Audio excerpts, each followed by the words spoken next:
Picking the best Evomon isn't as simple as looking at which one has the highest stats. Some Evomon are incredibly powerful on their own, while others become much stronger when they're paired with the right teammates. That's why building a great team is just as important as choosing a great pet. So in this video, we're ranking every Evomon based on two things: how strong they are across all of their evolutions and how valuable they are in the strongest endgame team compositions. If you're wondering which pets are actually worth investing your time and resources into, this tier list will help you make the right choices. Let's jump right in. I'm quickly moving on to the video, and I'm ranking pets in Evomon. Before we start, if you enjoy these types of list videos, don't forget to like the video and subscribe. Enjoy watching. The pets in this tier are, in order from top left to bottom right: Glacklide, Blazepup, Gempillar, Starloop, Stardrift, Mopibun, Bubble, Speakub, and Chirpy. You know that feeling when a pet looks promising, carries you through a bunch of battles, and then quietly gets replaced without you even noticing? That is basically the story of most of the C-tier Evomon. They are far from useless, and several of them can make your journey much smoother. The catch is that they usually have a stronger rival waiting later in the game, so think of them as reliable teammates rather than permanent stars. Let us start with Glacklide and its evolution, Glaciatado. As an Ice-type Evomon, this line is actually a pretty solid companion during the early and middle parts of the adventure. Glaciatado brings impressive health points along with respectable damage, making it surprisingly durable in those stages. The problem comes much later, because Frostlet simply does the Ice-type job better when you start pushing endgame content. Until then though, Glaciatado definitely earns its spot on the team. Next up is Blazepup and Blazmane. If Sparkit is not part of your long-term plan, this is easily one of the strongest starter choices you can make. Fire attacks are incredibly useful early on, and Blazmane can carry plenty of fights. However, if you already know you are investing in Sparkit, then picking Blazepup becomes much less appealing. There is no reason to build two fire-focused Evomon when one of them is clearly your future investment. Now let us talk about Gempillar and Gempress. This bug-type duo is one of those Evomon that always feels pretty decent, but never truly exciting. They can perform well enough on their own, yet they struggle to fit naturally into most powerful team compositions. They are stronger than Humding, so they are definitely not at the bottom of the bug category. Unfortunately, Chipmite is simply the better bug type overall, leaving Gempress stuck somewhere in the middle. Starloop and Starmuse deserve some attention as well. Psychic type strategies can be really fun, and this evolution line handles them reasonably well. The issue is that Datubud also has Psychic as one of its elements while bringing much stronger overall performance. So unless you are a big fan of Starmuse or just enjoy its abilities, Datubud usually ends up being the smarter investment. Stardrift and Frostal combine grass and ice elements, which sounds amazing on paper. Sadly, the competition is just too tough. Taro is a much stronger dedicated grass type, while Datubud also outperforms Stardrift during the early stages of the game. That does not mean Frostal is weak though. If you enjoy its moveset, it can still serve you very well throughout the middle portion of the adventure before stronger options eventually take over. Mopibun and Mopillo are basically the definition of good enough. Since you obtain them very early, they can absolutely help you clear the first chunk of the game without much trouble. The downside is that being a normal type means they miss out on the exciting elemental advantages that many other Evomon enjoy. They do their job, but they rarely give you those satisfying moments where you completely counter an opponent. Bubble and Bubblade are actually more interesting than many players expect. If your fire slot is already reserved for Sparkit or Levite, then choosing Bubble as your starter makes perfect sense because it fills the water role immediately. On the other hand, if you are still looking for your fire type, Blazepup usually provides more value thanks to its ability to exploit grass and bug enemies during the early game. It really comes down to how you want to build your team from the very beginning. Finally, we have Spikub, Speakumani, Chirpy, and Chirphantom. Speakub is a respectable ground type for the early game, even if Mudbud eventually becomes the stronger choice in that element. Meanwhile, Chirpy and the Chirphantom offer a perfectly fine flying type option before you unlock better alternatives like Sundercreen or Volcrest. None of these Evomon are destined to dominate the late game, but they can absolutely carry their weight while your collection grows. Sometimes having a dependable teammate today is far more valuable than waiting forever for the perfect one. The pets in this tier are, in order from top left to bottom right, Sparkit, Pebble, Vipip, Fluffit, and Greycreen. Some Evomon never become the absolute kings of the late game, but they are so reliable that you end up using them far longer than you originally planned. That is exactly what the B tier is all about. These pets offer plenty of value, whether it is helping you cruise through the early game, filling an important elemental role, or simply making your team feel much more complete. Sparkit and its evolution, Mifox, are a fantastic example of that. As a fire-type Evomon, Sparkit is only slightly weaker than Levite, which is honestly not a bad place to be. The biggest advantage is how early you can recruit it on the third island. Because of that, choosing the fire starter is not always the smartest move. If Sparkit is already part of your long-term plan, you are usually better off starting with the grass or water starter, so your team has better elemental variety right from the beginning. Pebble and Peb Golem are some of the strongest companions you can ask for during the early stages of the game. Peb Golem is tough, durable, and does an excellent job soaking up damage while the rest of your team handles the offense. It even remains a dependable tank throughout the middle of the adventure. Eventually though, Taro and its evolved form take over that role in the late game, so Peb Golem slowly steps aside after doing all the hard work.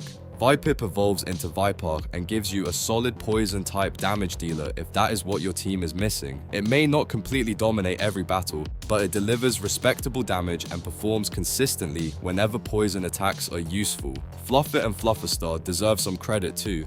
As rock-type Evomon, they are excellent for grinding experience and progressing through the early game, making them a very comfortable choice if you want steady progress without too much effort. Last but definitely not least, Greycreen and Sundercreen are great flying-type additions once you reach the middle portion of the game. They help expand your elemental coverage without demanding a huge investment because the evolution line only has 2 stages. That makes them quick to build and easy to slot into almost any team. Still, if you already have another flying type in mind or simply are not a fan of their moveset, there is no need to force the investment. They are strong, but they are not mandatory.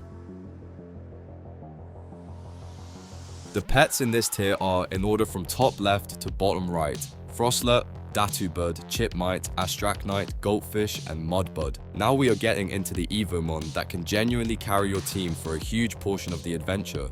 The A tier is packed with pets that stay relevant from the moment you unlock them all the way into difficult content. A few of them may have small weaknesses, but their overall value is simply too good to ignore.